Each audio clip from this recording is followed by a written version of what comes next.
La relevancia del tema migratorio en la campaña electoral preocupa a los migrantes en la frontera. Las posturas de demócratas y republicanos prometen ser una de las más estrictas de la historia. La importancia de registrarse para votar. ¿Cuál es el número de votantes latinos que están aptos para participar en las próximas elecciones? Hablaremos sobre una campaña que te invita a que te registres y votes. Persiste la amenaza por el mal clima en el sur de California. Miles de personas reportan daños a sus viviendas y son amenazados por posibles inundaciones y deslaves. Una peligrosa persecución pone a varias personas en peligro.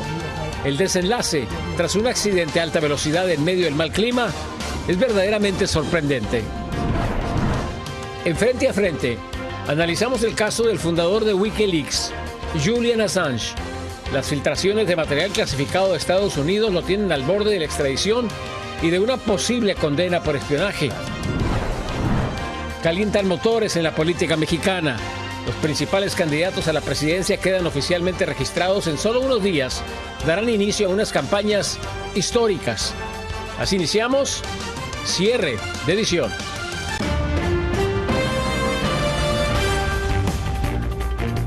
Muy buenas noches, bienvenidos a su noticiero nacional Cierre de Edición. Les informa José Armando Ronstadt. Mil gracias por estar con nosotros. Iniciamos con lo siguiente. Comienza la cuenta regresiva para las elecciones más importantes del país. Inmigración vuelve a ser protagonista de estas campañas electorales, esta vez con el inesperado giro de que los dos partidos buscan medidas más estrictas en la frontera. Desde Washington, D.C., Alfredo Miranda nos amplía.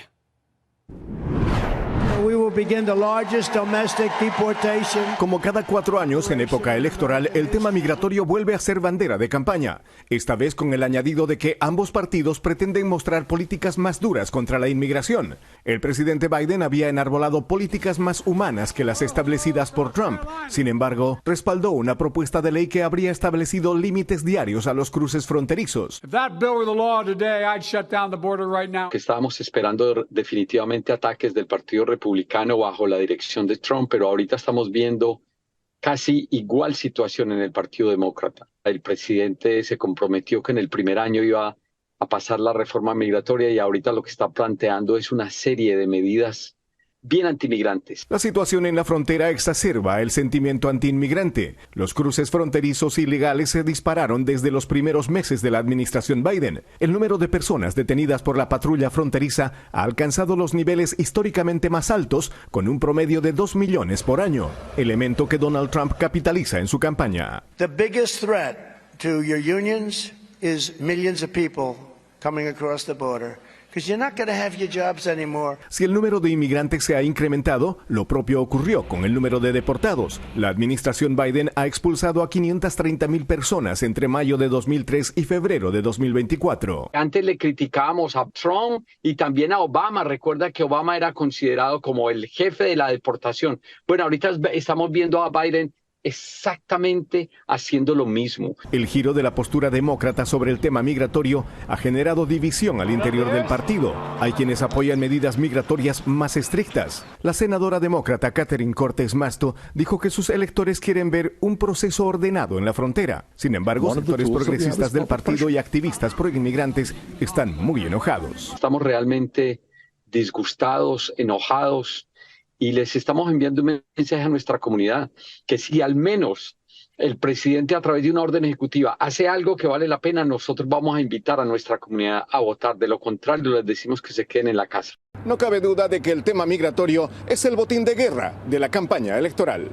Desde Washington, Alfredo Miranda, Noticias Estrella TV. Estos cambios en la postura bipartidista para endurecer las políticas migratorias ya causaron reacciones del otro lado de la frontera sur. Ciudades fronterizas como Tijuana, Baja California, temen que regresen las deportaciones masivas de migrantes hacia esa ciudad. Vamos con Vicente Calderón con el siguiente reportaje. El proceso electoral en Estados Unidos preocupa a más de uno de este lado de la frontera. Viene un año difícil porque es elecciones, va a haber mucha incertidumbre. Para el director de atención al migrante de Tijuana, un triunfo de Trump podría saturar las ciudades fronterizas en México. Puede ser que haya movimiento de migrantes que se quieran adelantar antes de que tome posesión, porque saben si toma posesión Trump, pues va otra vez a poner medidas duras. Las presiones de los republicanos y el riesgo de una derrota electoral han hecho que Joe Biden adopte políticas más duras que antes criticó. Recién expulsado de Estados Unidos, Ismael Hernández espera al resto del grupo con el que cruzó por la montaña. Nosotros vamos a trabajar, hacemos trabajo duro nosotros, los mexicanos hacemos trabajo duro. Dice que la situación económica en su natal Puebla lo obligó a aventurarse al norte y aunque el gobierno de Biden no le dio la bienvenida, es menos malo que Trump. Es un poco mejor, habla más mejor de nosotros, sí, nos expresan más de nosotros. El flujo de rechazados es constante aquí en el Chaparral. Algunos de los migrantes recién repatriados no quisieron hablar ante las cámaras, pero nos dijeron que aún cuando ya habían llegado a territorio norteamericano, esta administración ya les negó el derecho a pedir asilo. La administración Biden canceló el título 42, pero implementó una norma bajo la cual agiliza la expulsión de quienes cruzan irregularmente. Y hay consecuencias por cruzar ilegalmente. Y eso es algo que hemos estado buscando aclarar para que la gente lo entienda. Cesario Aguirre cruzó por primera vez y lo tuvieron varios días en un centro de detención. Yo creo que no vale la pena porque al final de cuentas yo crucé sano y salvo y estoy aquí sano y salvo, ¿no? Pero hay mucha gente que tal vez ya no la cuenta. Es de los que cree que las cosas se pondrán peor, especialmente si regresa Donald Trump. En Tijuana, Vicente Calderón, Noticias Estrella TV. En otra información, una violenta confrontación entre migrantes y agentes de la policía desató caos en el refugio Randall's Islands de Nueva York. Aparentemente un hombre buscaba dormir en el albergue, pero no estaba registrado. La policía intentaba sacarlo. Otros migrantes se unieron al enfrentamiento lanzando objetos a los agentes. Incluso una oficial fue golpeada con una mochila en la cabeza. Finalmente el sospechoso fue arrestado y expulsado del establecimiento. Y este martes 2 hombres fueron acusados de asesinato en segundo grado por el tiroteo mortal del desfile del Super Bowl en Kansas City, el cual cobró la vida de una persona y dejó heridas a más de 20. Los hombres fueron identificados como Dominic Miller y Lindell Mays. Aparentemente el altercado se desató luego de una confrontación. Murder in the second degree, felony murder, the underlying felony of unlawful use of a weapon. And this is, of course, an A felony, the highest charge that Missouri has available, and it brings up to a life sentence. Bueno, este entre los implicados se desencadenó, lo que provocó que sacaran sus armas, empezaran a disparar, todo esto en medio de la multitud.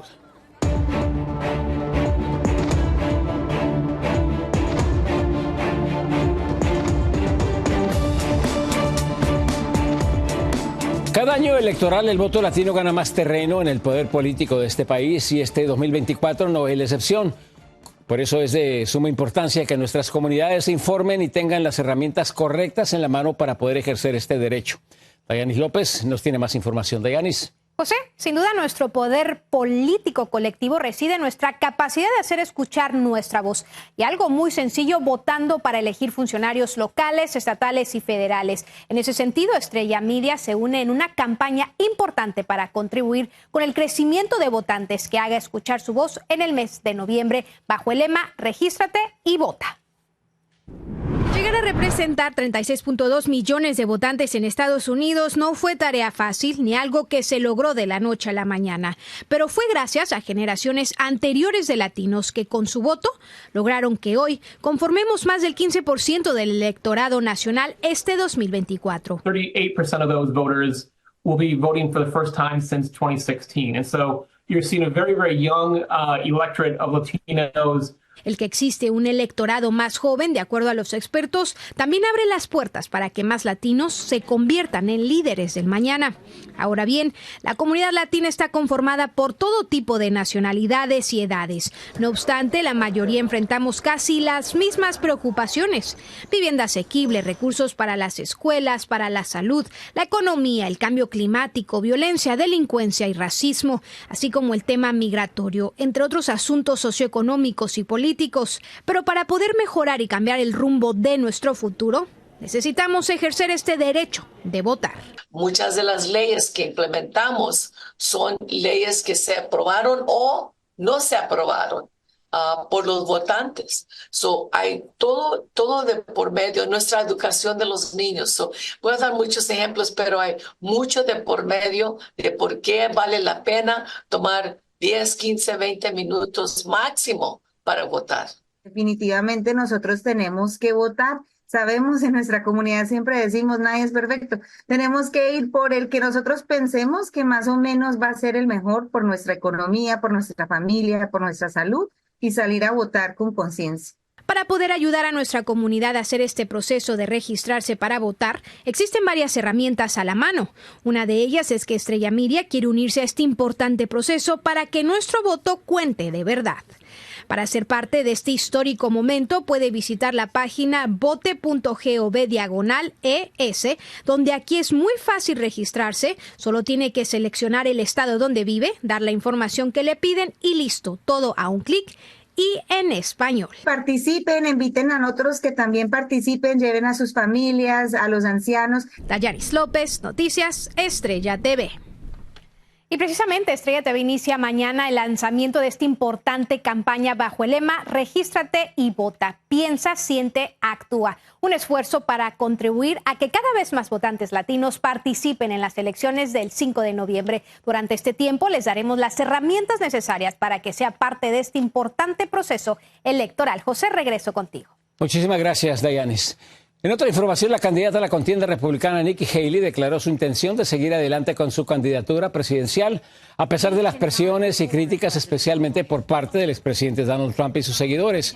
Aunque se espera que los resultados en las primarias de Carolina del Sur no le van a ser favorables, Haley reiteró su determinación de seguir en esta contienda. That's why I refuse to quit.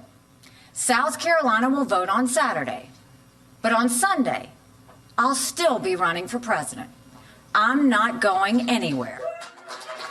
También señaló que no se dejará intimidar por Trump, quien ha amenazado en varias ocasiones de cortar relaciones con los donantes que sigan apoyándola en esta contienda. Y este martes la Corte Suprema confirmó sanciones en contra de 7 abogados aliados del expresidente Donald Trump. Esto al rechazar las apelaciones de estos mismos abogados que alegaron ante el tribunal que las elecciones del 2020 en Michigan fueron ganadas de manera fraudulenta por el presidente Joe Biden. Entre los sancionados se encuentran Sadie Powell y Lynn Wood. Todos deberán pagar multas y recibir entrenamiento legal. Regresamos con más información a cierre de edición. Sigan con nosotros. Continúa la alerta en el sur de California por las inundaciones y deslaves causadas por un poderoso sistema de tormentas.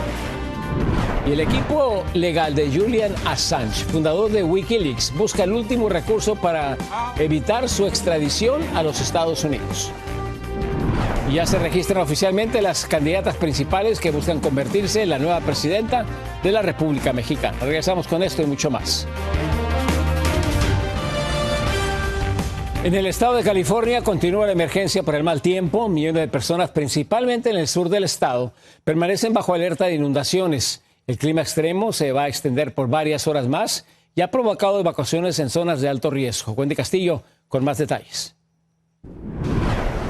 Los aguaceros en California no dan tregua y unas 37 millones de personas están bajo alerta de inundaciones ante el pronóstico de lluvia extrema.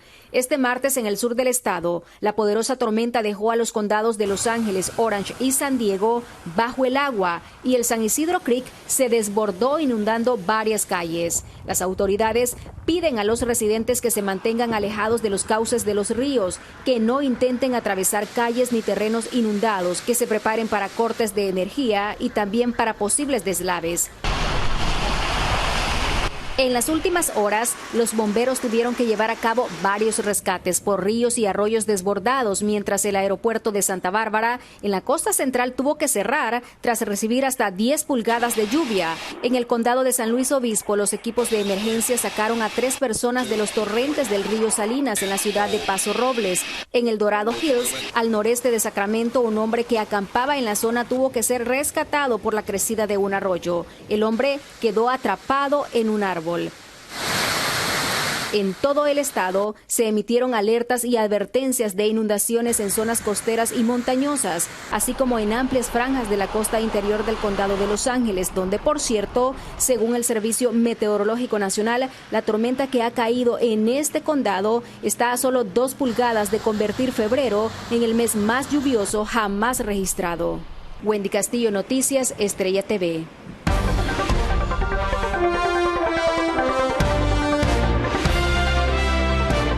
En Londres, el equipo legal de Julian Assange, periodista y fundador de Wikileaks, presentó un último recurso de apelación para evitar su extradición a Estados Unidos. Sus abogados alegan que Assange es blanco de un ataque orquestado en Norteamérica y su extradición tendría netamente motivaciones políticas. Incluso el expresidente Donald Trump ya habría dado opciones sobre cómo lidiar con él. Assange enfrenta cargos de espionaje relacionados con secretos gubernamentales que divulgó en su sitio web. De ser extraditado, podría enfrentar hasta 175 años en prisión. Y para hablar más sobre este polémico personaje en Frente a Frente, se encuentra con nosotros el analista político Emilio Viano. Emilio, muy buenas noches, gracias por acompañarnos. Muy buenas noches, gracias por invitarme. Julian Assange ha publicado supuestamente más de 10 millones de documentos de información clasificada de todos tipos. ¿Por qué le interesa tanto a Estados Unidos tenerlo aquí? Bueno, claramente es para que otra gente que piensa de hacer eso no lo haga, para decir una medida preventiva. Publicó, digamos, documentos muy confidenciales, secretos, que tienen que ver particularmente con decisiones militares de los Estados Unidos, aspectos políticos también, para decir prácticamente, nos recuerda un poco toda la polémica que acompaña ahora el expresidente Trump, cuando traigo consigo documentos que tenía en la Casa Blanca a Florida, por ejemplo, que habla naturalmente de información que obtuvieron trámite de espionaje, decisiones políticas, conversaciones con líderes internacionales, vale decir, mantener el secreto que está detrás de las decisiones de un presidente de un país como sería Biden. En el año 2010 publicó un video de civiles siendo asesinados por un helicóptero militar estadounidense. Esto creo ocurrió en Bagdad. ¿Eso fue un detonante también para que trataran de tenerlo acá? Bueno, claramente fue un escándalo, digamos, en el sentido que vimos los helicópteros Apache matando a gente en un mercado en Irak, y claramente hubo una condena casi universal de por qué hicieron esto. Inicialmente lo negaron, pero después, claro, no pudieron. Eso sí puede también tener su influencia, pero al final se puede bien entender que un gobierno no puede, digamos, facilitar, aplaudir, ayudar a publicar documentos que a veces son muy secretos, porque también del otro lado, si se publican, hay gente que trabaja con nosotros, que pueden ser identificados, arrestados, torturados, matados. Así que hay también víctimas del otro lado, que son potenciales y que no ayudan a los Estados Unidos a obtener las informaciones que necesita. Y por último, ¿es en realidad esto una amenaza a la libertad de expresión periodística? Bueno, ese es uno de los grandes temas de toda esta batalla que dura desde al mínimo casi más de 10 años. Es verdad que naturalmente todos queremos saber lo que hace el gobierno, el por qué. Y hay naturalmente mentiras que en nuestra historia empiezan con la batalla en Cuba, cuando se dice que fueron los americanos que atacaron primero, no los españoles, o después otras acusaciones que se hacen para justificar, por ejemplo, mismo la guerra en Vietnam. Se dice que el supuesto ataque por mar de los vietnamitas, de los Vietcong, no fue realidad, no fue verdad. Fue una invención para justificar nuestra intervención en esta área del mundo. Hay puntos de vista diferentes. Es claro que con digamos, la mentalidad de un presidente, de un ejecutivo, de un Congreso, desea mantener secreto cierta información que tienen, particularmente si hay fuentes al extranjero. Pensemos, por ejemplo, a alguien en Rusia que está comunicando a Washington lo que Putin quiere hacer en Ucrania o su desarrollo de misiles ultraterrestres. Tienen que proteger la identidad para que esa gente no se encuentre con un arresto y con una matanza, y para que continúen a proveer la información. Muy bien, gracias por sus observaciones. Esto le queda todavía mucho camino por recorrer. Vamos a ver cómo termina todo esto. Muchísimas gracias, muy buenas noches. Gracias a ustedes, muy buenas noches. Pasamos a otra información. Las autoridades de Nueva York revelaron las imágenes de un violento robo de una tienda Gucci. En estos videos de las cámaras de seguridad se ve a los sospechosos llevándose un botín de $50,000 en mercancía. 3 sujetos armados irrumpieron la tienda en pleno día, llevándose varias piezas de equipaje y otros artículos, y luego escaparon en un Toyota negro. La policía aún continúa investigando. Mientras tanto, en Utah, la influencer y estrella de YouTube, Ruby Franke, fue sentenciada por abuso infantil. La madre de 6 hijos, que se hizo reconocida en la plataforma por enseñar a ser una madre ejemplar, fue condenada por abuso físico y emocional hacia sus hijos. Una juez dictaminó que esta deberá cumplir 4 condenas consecutivas entre 1 y 15 años de prisión. Y en una operación internacional, varias agencias del orden estadounidense y europeas dieron un duro golpe a la banda cybercriminal conocida como LackBit. La operación llevó a la captura de 2 ciudadanos rusos acusados de implementar un tipo de virus de robo de información contra unas 2,000 empresas privadas y públicas a través de todo el mundo, exigiendo pagos de rescate de información que les significaron ganancias de unos $120 millones. Y el presidente ruso Vladimir Putin negó las afirmaciones de Estados Unidos sobre el despliegue de armas nucleares en el espacio. Putin afirmó que Rusia siempre ha rechazado esa idea y reiteró su compromiso con el cumplimiento de los acuerdos internacionales. Además, agregó que las actividades de Rusia no difieren con las de otros países. Hace una semana, la Casa Blanca aseguró que Rusia estaba intentando desarrollar un arma nuclear antisatélites. Regresamos, recuerde, en una segunda media hora de más información. Este es su Noticiero Nacional, cierre edición. Vamos a analizar cómo llegan al arranque oficial de las campañas electorales en la República Mexicana. Claudia Sheinbaum y Xóchitl Gálvez, las principales candidatas que buscan hacer historia y convertirse en la primera presidenta de México. Sobre este tema platicaremos frente a frente con el analista político y catedrático Víctor Alarcón. Recuerde, esta y muchas historias más al regresar. Arranca en Nueva York el juicio en contra del expresidente de Honduras, Juan Orlando Hernández. Una peligrosa persecución policíaca termina con el sospechoso volando literalmente. Y hay preocupación entre autoridades mexicanas ante el aumento en el consumo del mortal fentanil. Recuerde, media hora más de información en su Noticiero Nacional, cierre de edición.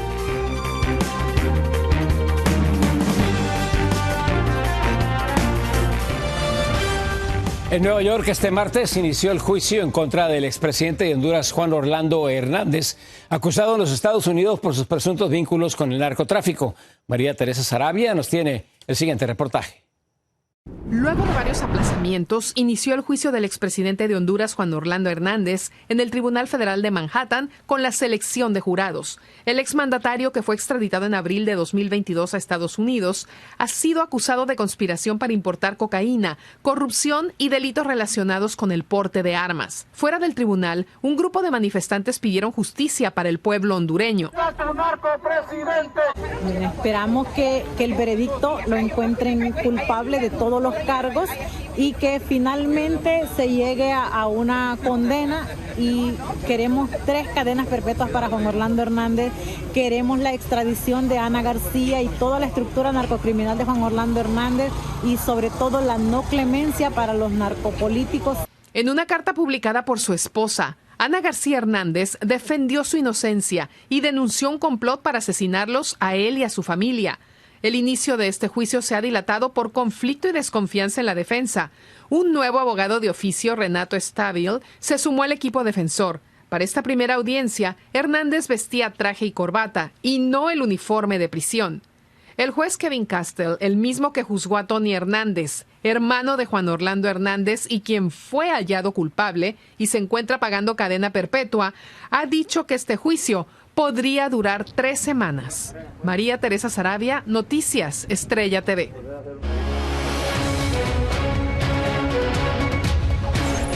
Número 5 en nuestro diario conteo latinoamericano. En México, Claudia Sheinbaum y Xóchitl Gálvez ya se registraron oficialmente como aspirantes a la presidencia de ese país. ¿Cómo llegan ambas candidatas al arranque formal de las campañas rumbo a la jornada electoral del próximo 2 de junio? Desde la capital mexicana, Arturo Vega nos tiene el siguiente reportaje. A menos de 2 semanas de que inicie la campaña presidencial en México, 2 aspirantes ya cuentan con su registro oficial como candidatas presidenciales ante el INE. Claudia Sheinbaum, candidata de Morena, PT y Partido Verde, dijo que la nueva etapa de la 4T tiene rostro de mujer. México se dirige a ser una potencia económica y de bienestar, de sustentabilidad. Mientras que la candidata del PRI, PAN y PRD, Xóchitl Gálvez, pidió al presidente de México prepararse para la derrota. Por respeto a la democracia, por respeto al pueblo, saque ya las manos de esta elección. Luego de las precampañas, las aspirantes siguieron en el foco mediático. Xóchitl Gálvez hizo sus propias mañanetas y Claudia Sheinbaum reforzó su podcast. Las dos sostuvieron un encuentro con el Papa Francisco. En esos momentos no se trata tanto de tener una buena propuesta, no se trata tanto de tener las mentes más ingeniosas para hacer tu programa de gobierno. Se trata de ser creíble como una alternativa. Aquí no se trata tanto de que ella remonte, sino de que Claudia Sheinbaum cometa un error tan grande que le cueste la presidencia como a López Obrador en 2006. La encuesta Covarrubias y Asociados pone a la candidata de Morena por encima del aspirante del PRI, PAN y PRD, 57% contra 25%, mientras que la encuestadora México Elige le da 51.6 a Sheinbaum y 43.6 a Xóchitl Gálvez en intención de votos. Jorge Álvarez Maínez, aspirante presidencial de Movimiento Ciudadano, tiene hasta el 22 de febrero para registrarse ante el INE. Este lunes tuvo una baja en su equipo. La senadora Patricia Mercado renunció a la coordinación y vocería de su campaña. Desde la Ciudad de México, Arturo Vega, Vivanco, Noticias, Estrella TV.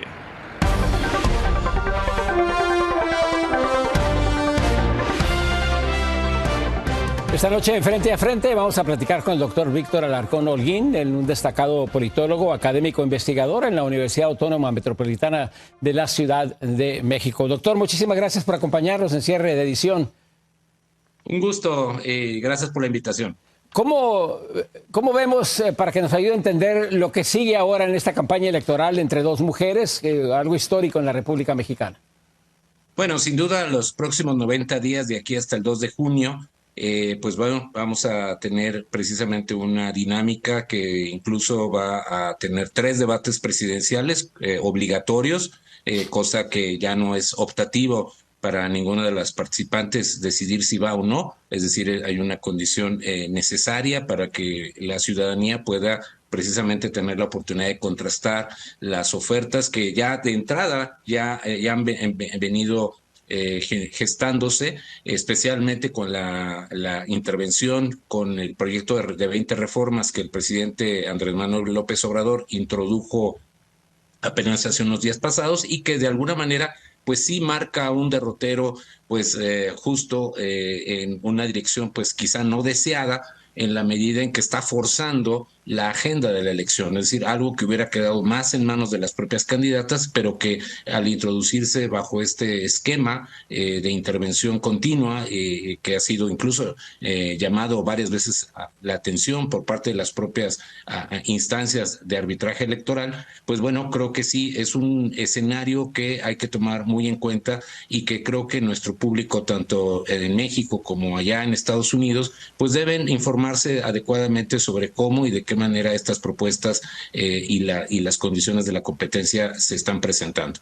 Doctor, ¿qué es lo que podrán y no podrán hacer legalmente en esta campaña? Bueno, el presidente tendrá que abstenerse en este caso, de reducir sus intervenciones con relación a los logros de su gobierno o inaugurar obras.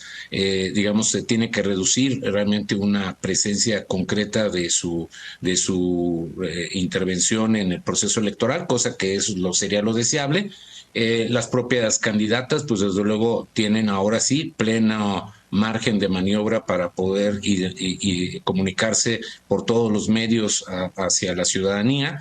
como mencionaba, pues habrá este esquema de debates presidenciales y desde luego también la cuestión muy importante es que, obvio, también tendrá que ponerse mucha atención sobre las campañas que se dan hacia los poderes, digamos, que están también en juego, la renovación plena del Senado y de la Cámara de Diputados y de las diversas gubernaturas que también simultáneamente se están presentando a lo largo y ancho del país. Entonces creo que es una lección que es muy importante que todos y todas podamos estar plenamente informados en los diversos niveles de elección para poder definir efectivamente si este proceso de equilibrios, de contrapesos que ha caracterizado al gobierno de López Obrador con una oposición que, aunque no esté muy articulada sobre ciertos temas, sí ha sido un valladar para evitar que muchas de las propuestas del presidente hubieran caminado en el ritmo y en la condición que él hubiera esperado, o sí darle un pleno respaldo al plan C, como le ha llamado el presidente y su partido,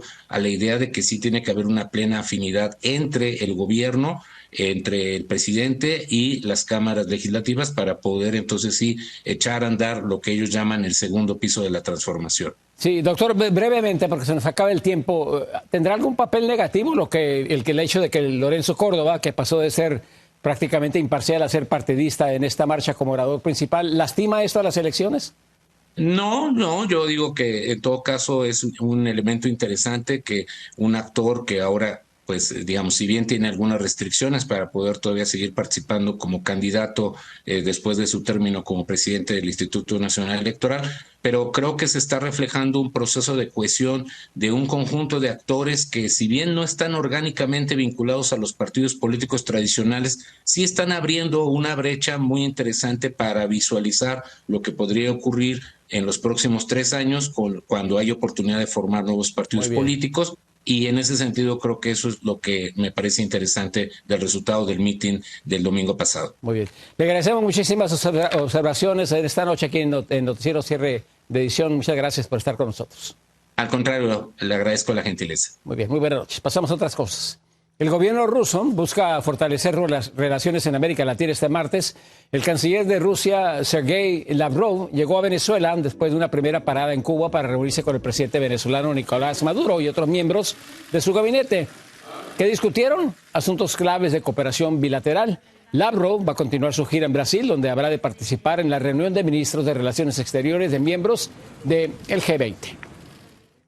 Y en el Consejo de Seguridad de la ONU, una propuesta de alto al fuego en Medio Oriente fue nuevamente bloqueada por Estados Unidos. Esta es la tercera ocasión desde el inicio del conflicto. La embajadora estadounidense Linda Thomas Greenfield justificó la acción argumentando que la resolución no garantizaba una paz sostenible en la liberación de los rehenes.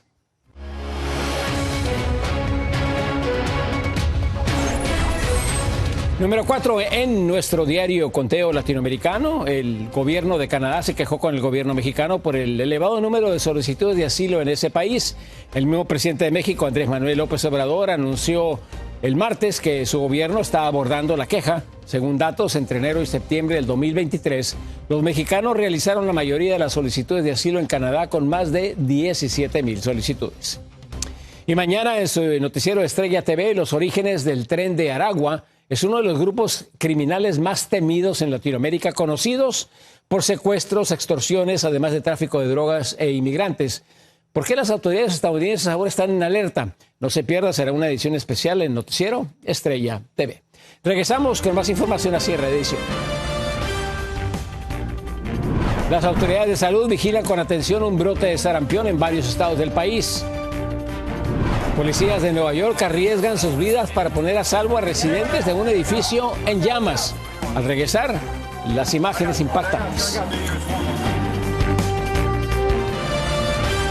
A continuación le presentamos las noticias y las imágenes más impactantes el día de hoy con Laura Ortega. Laura. Hola José Armando, muy buenas noches y vamos de una vez con un repaso de las historias que están dando de qué hablar. En Texas, una niña exploradora fue víctima de un delincuente. Las cámaras de seguridad captaron el momento cuando un sujeto se aproxima rápidamente a la mesa donde vendía ella sus galletas para llevarse un contenedor con las ganancias del día. El ladrón corrió hacia el estacionamiento mientras que las víctimas se quedaron inmóviles ante este descarado robo. Y en Filadelfia, un caballo fue captado galopando a toda velocidad por el carril rápido de una autopista interestatal. Al poco tiempo, la policía logró capturar al solitario caballo que al parecer había escapado de una organización sin fines de lucro que enseña a los niños a montar. Y policías y bomberos de Nueva York rescataron más bien a varias personas, incluidos niños, de un edificio en llamas. El dramático video muestra a los agentes subiendo las escaleras del edificio para poner a salvo a los residentes. Entre ellos, 2 niños fueron rescatados por las autoridades y fueron más bien resguardados en la patrulla. En Ohio, una parada de tráfico rutinaria desencadenó una persecución que terminó en una impactante forma. El sospechoso intentaba huir de toda velocidad y al realizar un giro inesperado perdió el control y se impactó. La fuerza de este choque literalmente mandó a volar a este señor varios pies de altura. El sospechoso viajaba con un niño de 1 año que resultó afortunadamente ileso de este violento percance.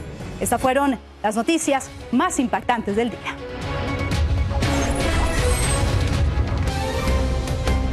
Número 13 en nuestro diario conteo latinoamericano. Las intensas lluvias causan estragos en el Ecuador. Por lo menos una persona muerta y más de 2.000 damnificados después de que una tormenta dejara casi 50 pulgadas de lluvia en un lapso de 9 horas. Los vecinos se ayudaron con cuerdas para evitar ser arrastrados por la corriente. Entre las zonas más afectadas están las regiones costeras de Manabí, Guayas, Esmeraldas y Los Ríos. Hay más información en este su noticiero, cierre de edición. Las autoridades mexicanas suenan la alarma por el consumo de fentanilo que se extiende peligrosamente por varias regiones del país. El expresidente peruano Alberto Fujimori da su respaldo a la actual mandataria. Detalles e imágenes al regresar. El consumo de fentanilo está aumentando de forma considerable en México. Aunque se creía que la mortal droga solo se exportaba y no se consumía en el país, hoy genera gran preocupación entre las autoridades. Laura Ortega nos tiene más información. Aunque México ha esquivado hasta ahora una crisis interna, datos de investigadores y expertos revelan que el fentanilo está ganando terreno en el país y su creciente presencia ya preocupa a las autoridades. Varios activistas denuncian que es una realidad que empieza a afectar a los consumidores. Temas como que en México no hay consumo de fentanilo o que hay un consumo muy mínimo. Y eso pone en mayor riesgo a los usuarios porque siguen invisibilizados. La Comisión de Salud Mental y Adicciones de México ha identificado al fentanilo como una droga emergente debido al incremento en el número de personas que buscan tratamiento relacionado con esta sustancia. Sin embargo, al parecer este aún no es un problema de salud pública. En este momento no es un problema de salud pública y esperamos que nunca lo sea. Aunque la situación en México no es tan grave como en Estados Unidos, donde el fentanilo causa miles de muertes por sobredosis al año, la amenaza es real. Y por eso varios activistas adelantan campañas de concientización sobre los riesgos del fentanilo. Nos preocupa mucho porque si pasa por aquí, algo se tiene que quedar aquí. Y si se queda en las calles, afecta a las personas en situación de mayor precariedad. En ciudades como Tijuana, Mexicali, Nogales y San Luis Río Colorado, ubicadas en la frontera con Estados Unidos, se ha registrado un aumento alarmante en el consumo del fentanilo. Según expertos, posiblemente se debe a su proximidad con las rutas del tráfico de drogas hacia el país del norte. La atención de las autoridades ahora se centra en la utilización de esta droga mezclada con otras como cocaína y opioides como metanfetamina, 2 drogas de fuerte consumo en el país que podrían ser el primer escalón para que un consumidor llegue a las garras de esta mortal droga. Para Noticias Estrella TV, Laura Ortega. Un fallo en Alabama podría tener implicaciones en los derechos reproductivos de todo el país. Esto es lo que sabemos. El Tribunal Supremo Estatal dictaminó que los embriones congelados son personas y por eso deberían responsabilizarse a alguien que los destruya. Esto pone en jaque a tratamientos como la fertilización in vitro, en donde varios óvulos que se mantienen congelados son fertilizados para darle a la paciente una mejor oportunidad de quedar embarazada. En otras noticias, un avión de United Airlines fue desviado después de que sufriera daños en una de sus alas. La aeronave con 165 pasajeros a bordo se dirigía a Boston desde San Francisco cuando reportó un problema en una de las alas. El avión tuvo que aterrizar en la ciudad de Denver. Afortunadamente, todos los pasajeros y la tripulación llegaron sanos y salvos. Las autoridades están investigando qué fue lo que causó este daño.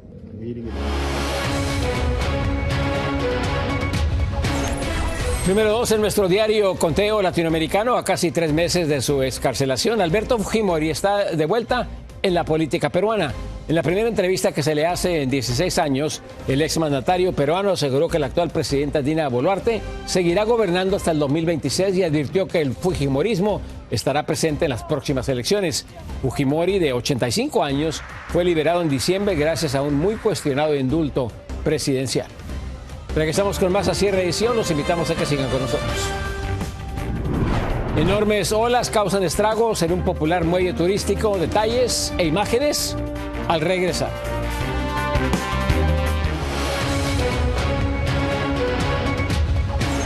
Número 1 en nuestro diario Conteo Latinoamericano. En Rosarito, Baja California, las enormes olas destruyeron un reconocido muelle turístico. Se trata de la estructura por donde cientos de turistas suben a los cruceros que transitan del puerto de San Diego, en California, al de Ensenada. Las condiciones del muelle habían sido denunciadas a falta de mantenimiento y de una barrera rompeolas. Mientras tanto, en Nueva York, un hombre que manejaba un laboratorio de drogas clandestinas se entregó sin querer a la policía. Matthew Lehinsky, de 23 años, llamó al 911 para denunciar un robo en su negocio que tenía apariencia legítima, sin pensar que los oficiales habrían de descubrir solventes y reactivos químicos para producir metanfetamina, además de otras drogas y $40,000 en efectivo. Muchísimas gracias por acompañarnos. Esperamos contar con su sintonía el día de mañana. Este es su Noticiero Nacional. Recuerde, tenemos una hora completa de información. Yo soy José Armando Ronstadt. Muy buenas noches.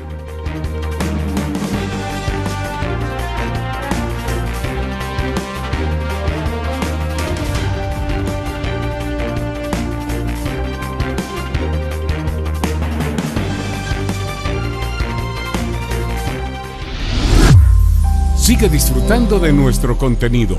Descarga la app.